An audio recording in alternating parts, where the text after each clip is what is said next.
কেমন হবে, আমার ঠিকানাটা জান্নাত হবে নাকি জাহান্নাম হবে, আমি মরণে কেমনে মারা যাব, আমি এই কাজটা করতেছি আল্লাহর কাছে কি জবাব দেব, আমি কিয়ামতের ময়দানে কোন হালতে উঠব, এই ফিকির যদি আপনার আমার দিলে একবার গাইতে নিতে পারি, আপনার আমার জান্নাতে যাওয়ার জন্য সহজ রাস্তা হয়ে যাবে। বাচ্চা হারুনুর রশিদ রহমাতুল্লাহি আলাইহি একজন আল্লাহর ওলি ছিলেন এবং দুনিয়ার বাদশাও ছিলেন। এই বাদশা হারুনুর রশিদ রহমাতুল্লাহি আলাইহির জমানায় তার রাজপ্রাসাদে, তার মজলিসে একজন আল্লাহর ওলি থাকতো, তার নাম হলো বাহলুল রহমাতুল্লাহি আলাইহি। একদিন বাদশা হারুনুর রশিদ প্রচন্ড গরম, এই প্রচন্ড গরমের ভিতরে ওনার গলা শুকিয়ে গেছে। গলা শুকিয়ে যাওয়ার পরে বাদশা হারুনুর রশিদ বলতেছে, আমাকে এক গ্লাস পানি দাও।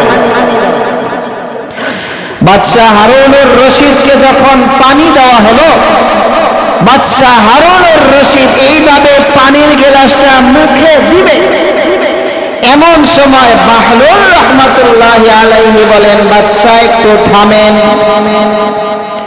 ও বাদশা একটু থামেন, পানিতে একটু পরে খান, আসেন আপনি আর আমি এই এক গ্লাস পানি নিয়ে একটু আখিরাতের মুযাকারা করি। সুবহানাল্লাহ।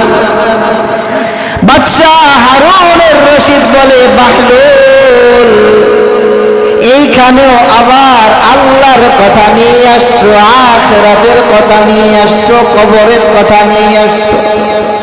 ও বাবা, একটু চিন্তা করে দেখেন, আল্লাহ তাআলা আপনাকে আমাকে কত হাজার হাজার গ্লাস পানি খাওয়াইছে, একদিনও কিন্তু আপনি আমি এই পানি খাওয়া নিয়া আল্লাহরে নিয়া পানি খাওয়ার সময় ভাবি না।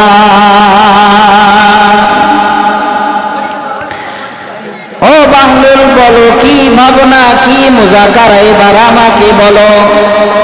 বাহলুল রহমাতুল্লাহি আলাইহি বলেন, বাদশা আসেন আপনি আমি একটু মুযাকারা করি। মনে করেন আপনার এখন প্রচুর পানি পিপাসা লাগছে, আপনার এখন পানি খাওয়াই লাগবে, আপনার জানটা এখন বের হয়ে যায় পানির অভাবে, কিন্তু দুনিয়ায় কোনো জায়গায় পানি নাই, একমাত্র এক গ্লাস পানি আছে। ও বাচ্চা, আপনাকে যদি বলা হয় বাচ্চারে জান যদি বাঁচাইতে হয় তাহলে এক গ্লাস পানি দেব, আপনার রাজ সিংহাসনের অর্ধেক আমারে দিয়া দিতে হবে, আপনি কি করবেন? বাদশা হারুনুর রশিদ বলে, আমার জান বাঁচাইতে হলে আমি অর্ধেক রাজত্ব দিয়া এক গ্লাস পানি পান করব। সুবহানাল্লাহ। বাদশা, বুঝলাম আপনার কিন্তু রাজপ্রাসাদের, আপনার বাদশাহের অর্ধেক কিন্তু পানি নিছেন, পানি কিনছেন, আর কিন্তু অর্ধেক নাই।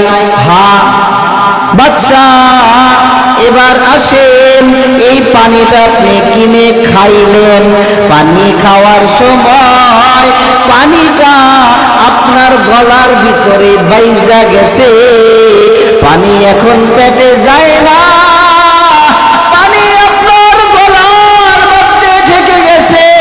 ও বাদশা, একজন ডাক্তারই আছে, সব ডাক্তার ফেল হয়ে গেছে, একজন ডাক্তার শুধু পারবে আপনার গলার ভিতর দিয়া পানিটা পেটে নিতে।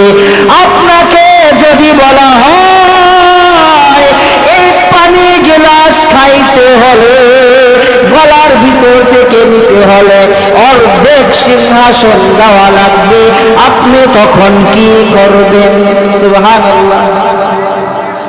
বাদশা হারুনুর রশিদ বলেন, আমি তখন জান বাঁচানোর জন্য আরো বাকি অর্ধেক রাজত্ব দিয়া আমি এক গ্লাস পানি এবার আমি পরিপূর্ণ খাবো।